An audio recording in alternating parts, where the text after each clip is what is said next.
Bentrovati, oggi Irene vi fa vedere come si preparano le canestre.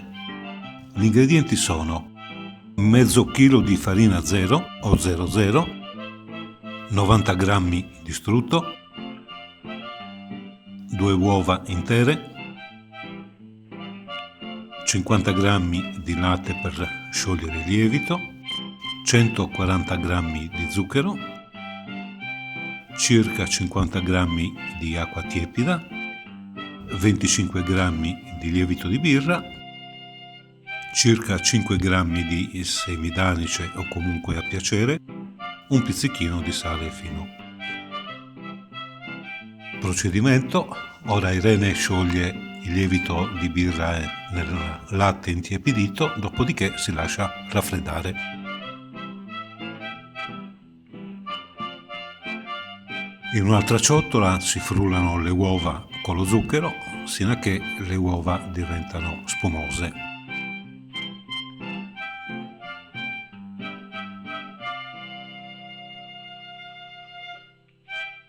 Quindi si aggiunge la farina, un pizzichino di sale, il seme d'anice e si incomincia a impastare.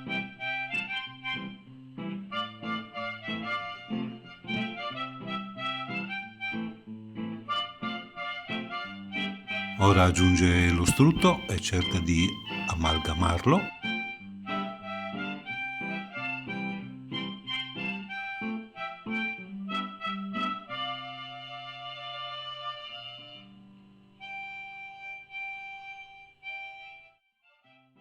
Inoltre si aggiunge il lievito di birra sciolto nel latte.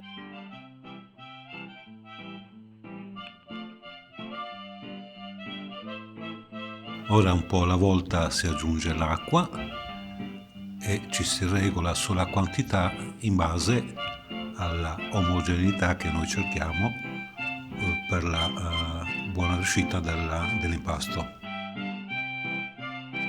Una volta trovata la consistenza della pasta, si porta sulla spianatoia e si continua a lavorare con le mani finché troviamo poi un impasto bello liscio.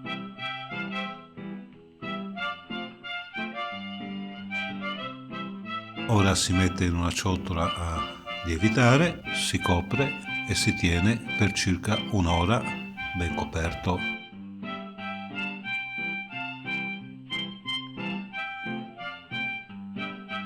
Si rimette la pasta sulla spianatoia, se ne taglia un pezzo e si cerca di realizzare un cordoncino lungo circa 80 cm affinché poi si possa realizzare la forma desiderata per le canestre.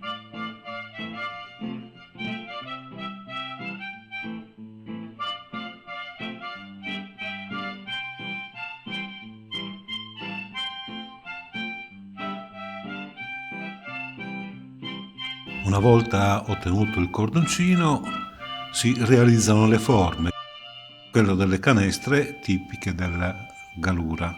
Ho detto un dolce tipico di Gallura in quanto le canestre chiamate canestras o canestreddas de Longone sono tipiche del nord della Gallura. Longoni è il nome in gallurese di Santa Teresa di Gallura, mentre in sardo è Longone. Una forma potrebbe essere quella dei pretzel austriaci.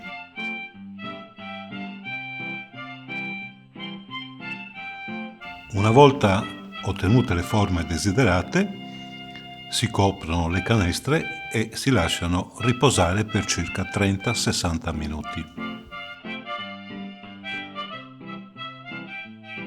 Quindi le canestre sono pronte da infornare, nel nostro caso nel nostro forno a legna a circa 170 gradi. Poi il grado di cottura dipende anche dal prodotto che si vuole ottenere, può essere più o meno croccante a seconda della cottura. Può variare dai 15 ai 30 minuti circa.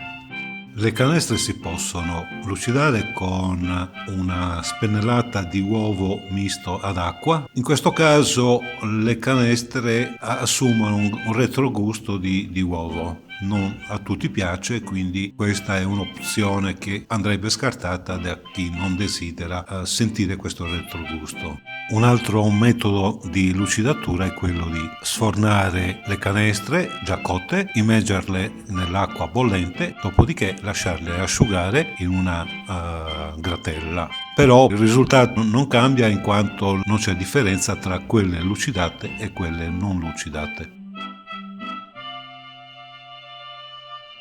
Infine, un altro metodo è quello della colorazione per mezzo dell'albume ben sbattuto. In questo caso assume un'ottima colorazione, però non lascia nessun retrogusto di uovo.